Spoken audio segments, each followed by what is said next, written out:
আল্লাহুম্মা আমিন। হযরত হাজিরিন, আমি বিশেষ লম্বা বক্তব্য করা দেখলাম না।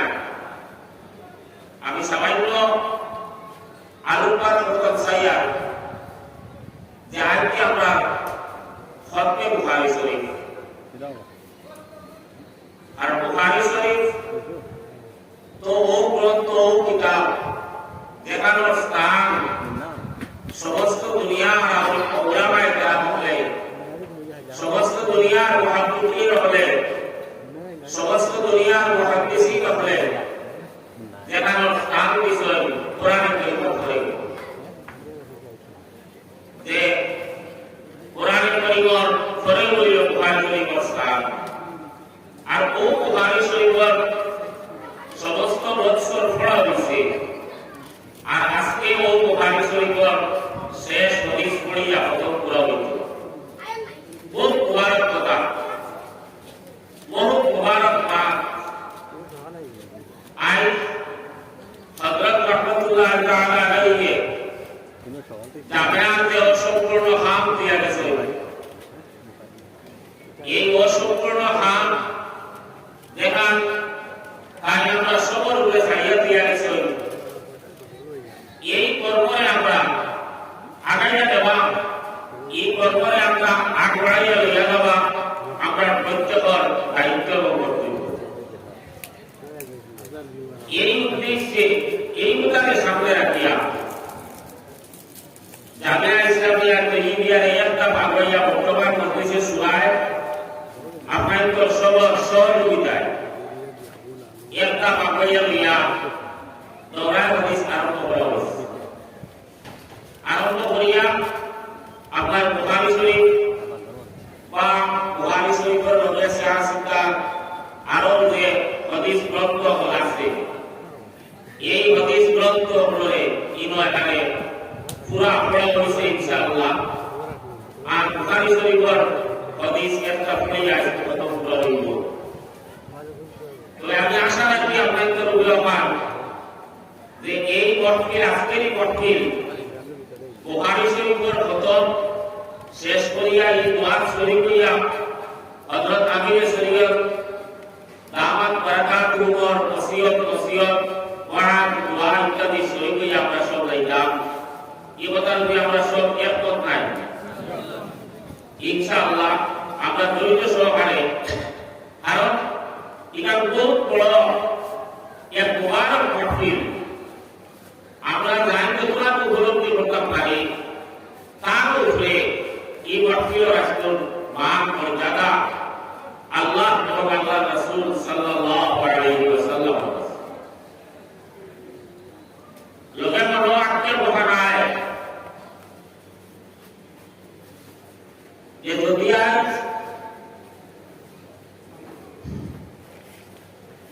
হযরত রাহমাতুল্লাহ আলাইহি যদি জমিন থাকতাম তাহলে আর এই খতমে বুখারী অনুষ্ঠান আমরা কত কথা বলতাম, কত আরাম পাইতাম এবং কত আনন্দিত হইতাম আমরা। বল এটা আল্লাহ পাক পরওয়ারদিগার আলমের মনসা। আজ হযরত রাহমাতুল্লাহ তাআলা আলাইহি জমিন যদিও নাই, কিন্তু তার মহাবীর তসররুফাত এটা জমিনের কোনো বাকি আল্লাহ তাবারক ওয়া তাআলা তার রুহানি ফুয়ুজাত দিয়া আর সিলসিলার আউলিয়া কিরামের রুহানি ফুয়ুজাত দিয়া আমরা বড় আল্লাহ পাকের ফয়জা হয়ে দেখব। আল্লাহুম্মা আমিন। তো আমি বাদ আসলাম যে আজকে খতমে বুখারী শরীফ এবং ঈদে বুখারী শরীফ এটা আল্লাহ পাক পরওয়ারদিগার আলমের কাছে এত মকবুল এক কিতাব, এত গ্রহণযোগ্য এক কিতাব। বিভিন্ন বুজুর্গানে দিন হল দেখিয়া, মুহাদ্দিসিন হল দেখিয়া আপনার এটার বর্ণনা আছে যে আল্লাহ রাসূল সাল্লাল্লাহু আলাইহি ওয়াসাল্লাম বুখারী শরীফের নিসবত কায়েম করেছে। অর্থাৎ নবী করিম সাল্লাল্লাহু আলাইহি ওয়াসাল্লাম ফরমাইলেন যে বুখারী শরীফ আমার কিতাব। সুবহানাল্লাহ।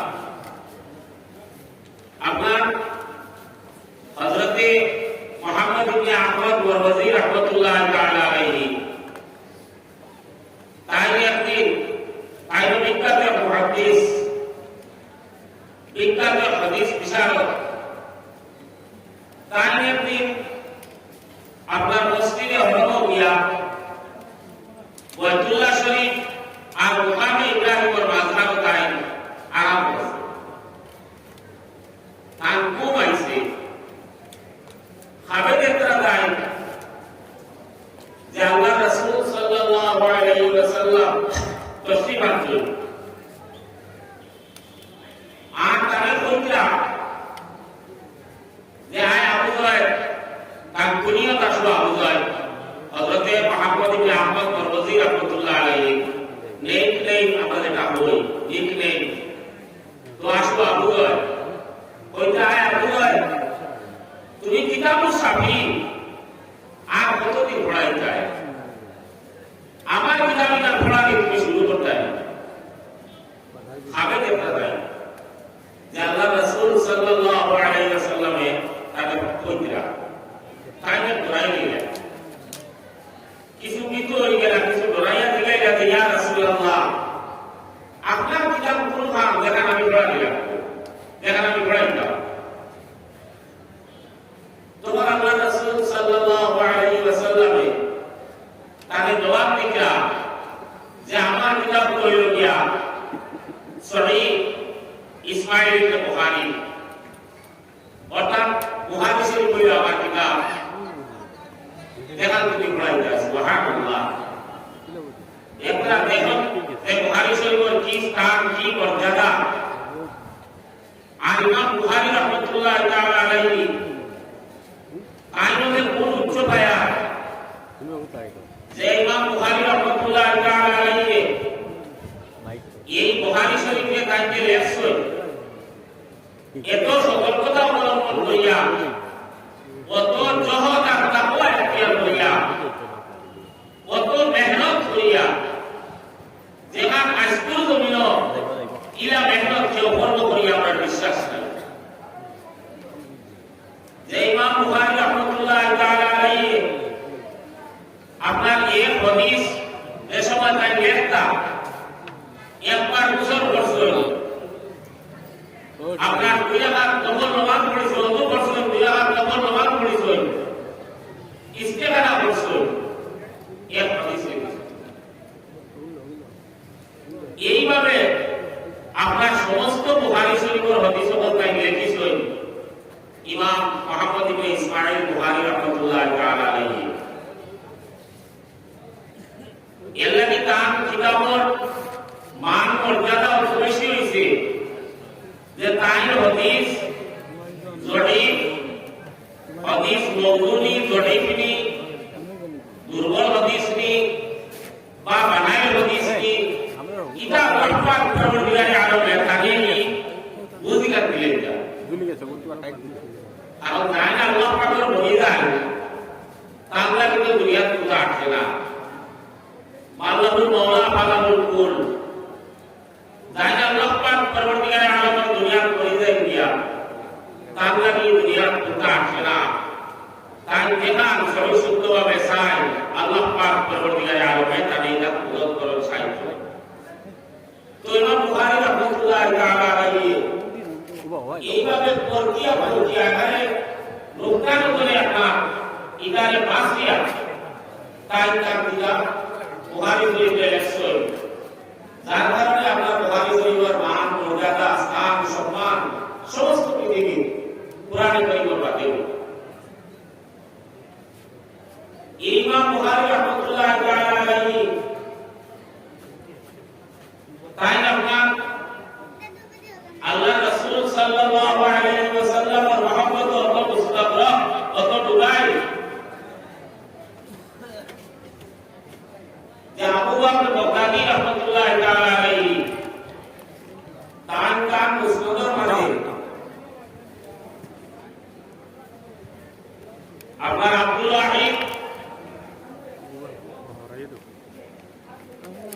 তেরামি রাহমাতুল্লাহ তাআলা আলাইহি হাওয়ালা দেন একটা